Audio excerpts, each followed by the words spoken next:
Ainda sobre o tema rodovias, tem a duplicação da Eliezer Montenegro Magalhães. Quais são os problemas que atrasam as obras nesta via e o que o governo do estado pode fazer para solucionar esses problemas? Nós temos, Flávio, 3 contratos na rodovia Eliezer. O primeiro é aqui na cidade, são 9 quilômetros de duplicação com 8 obras de arte, 6 viadutos e 2 dispositivos e mais as marginais. 56,8 milhões de reais, a obra já está contratada desde o ano passado, está sendo feita e nós tivemos um problema nas desapropriações, porque pelo convênio assinado, a desapropriação é a prefeitura que faz, mas a prefeitura não fez. Então já determinei ao Dr. Clodoaldo, se a prefeitura tiver dificuldade e não for fazer, o Estado vai fazer a desapropriação. Nós não vamos parar a obra por causa disso. Então, essa está em andamento e vai atrasar um pouco em razão de não termos os terrenos desapropriados a tempo.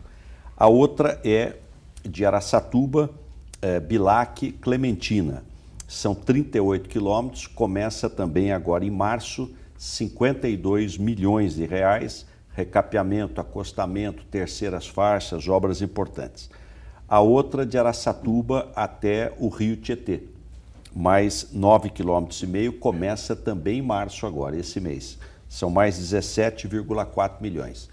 E a outra nós vamos licitar em junho, então não começa agora, vai do Rio Tietê, Auriflama, General Salgado até a Euclides da Cunha.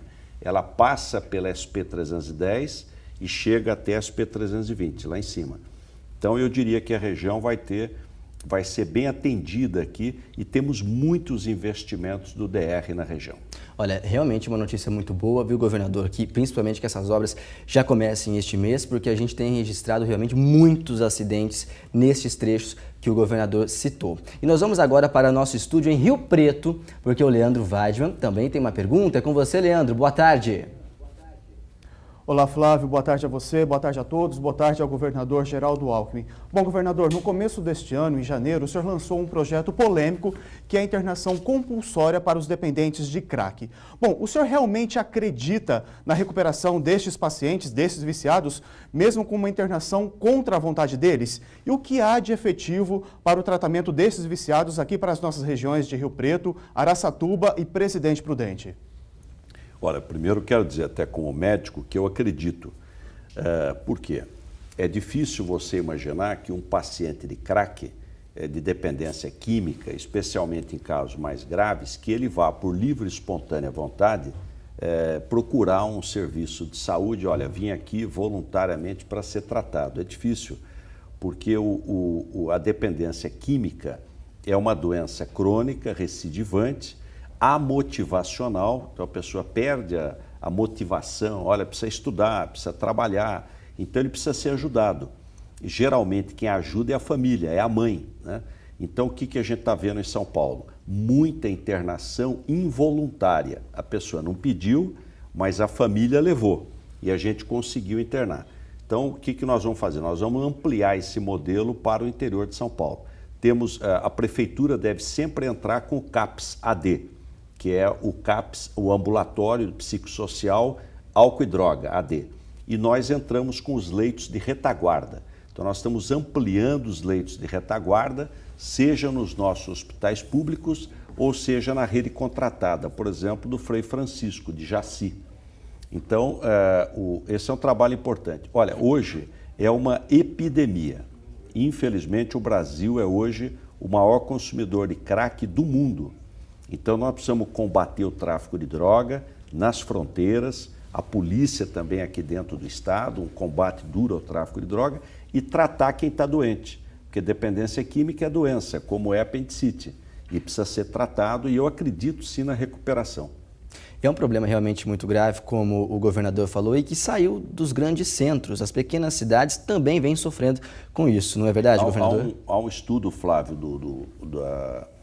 da Associação dos Municípios Brasileiros, de que dos quase 6 mil municípios brasileiros, 90% dos municípios têm problema de dependência química, seja álcool, seja droga. Então nós começamos com não pode álcool, ser consumido por menor de 18 anos de idade. Aquela mão que a gente vê nas padarias, nos restaurantes.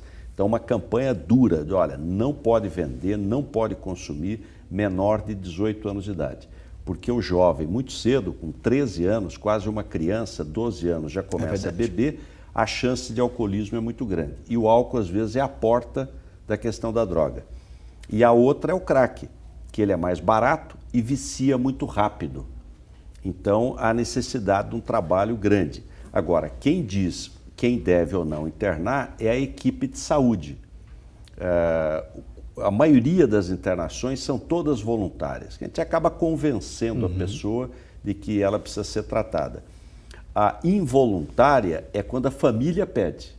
A compulsória é quando a família não pede. Aí é o juiz que determina. Mas é raro, né? A maior parte ou é voluntária ou é involuntária, mas geralmente a família pediu. Aliás, tivemos um caso em São Paulo de uma filha que o pai estava morando na rua com 62 anos de idade. Ela foi pegar o pai na rua, morador de rua, levou para casa, deu um calmantezinho lá para ele, ele cochilou, ela levou lá no Cratóide, nós internamos, ele está ótimo. Ele deve ter alta aí nos próximos dias. Governador, Leandro Weidmann, em São José do Rio Preto, tem mais uma pergunta. É com você, Leandro.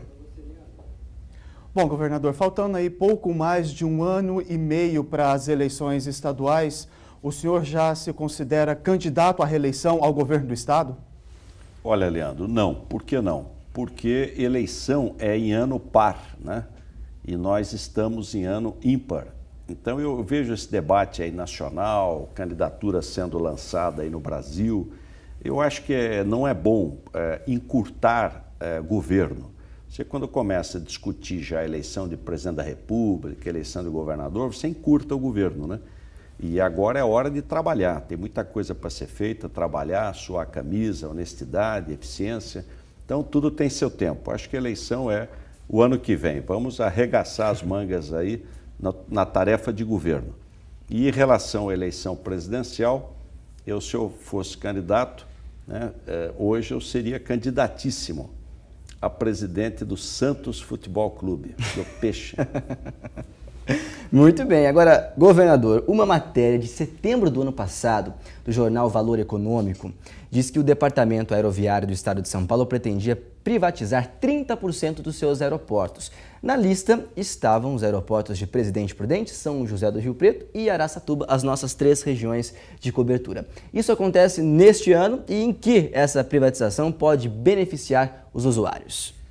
Olha, não é bem uma privatização, porque privatização você vende um bem, é uma concessão por prazo determinado. O que o governo federal fez com Cumbica e Viracopos, lá em São Paulo, né, e vai fazer em outras regiões.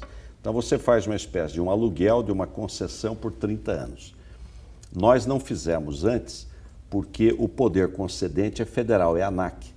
Então a ANAC renovou os nossos aeroportos, 31 aeroportos que o Estado tem do DAESP, por mais 30 anos, aí agora a gente pode fazer a concessão. O que nós vamos fazer? Nós vamos investir no aeroporto de Araçatuba. Então, pista de rolamento, novo terminal aeroviário, nós vamos investir 11 milhões de reais. E vamos avaliar com cuidado o que a concessão pode trazer de mais benefícios. Quais os investimentos que a concessão pode trazer. Agora, independente da concessão, o governo vai investir. Então, no caso de Araçatuba, são 11 milhões de reais. A licitação até o meio do ano já deve estar concluída e nós vamos ter um terminal totalmente ampliado, modernizado, pistas de rolamento, áreas de segurança, sinalização, investimento importante. Ok, governador. O senhor chegou aqui na região em Araçatuba, que horas? Cheguei 8h45. 8h45 da manhã, já com uma agenda cheia de compromissos? Hoje está tendo em Araçatuba o Congresso Estadual dos Aposentados e Pensionistas, que é hoje um dos grandes sindicatos do Brasil, 600 mil aposentados e pensionistas. Eles inauguraram um centro de vivência aqui em Araçatuba, depois lançamos o Banco do Povo, o microcrédito para quem quer fazer reforma de casa, ampliação de casa, começando pelo CDHU, mas nós vamos ampliar para as demais unidades também o microcrédito do Banco do Povo.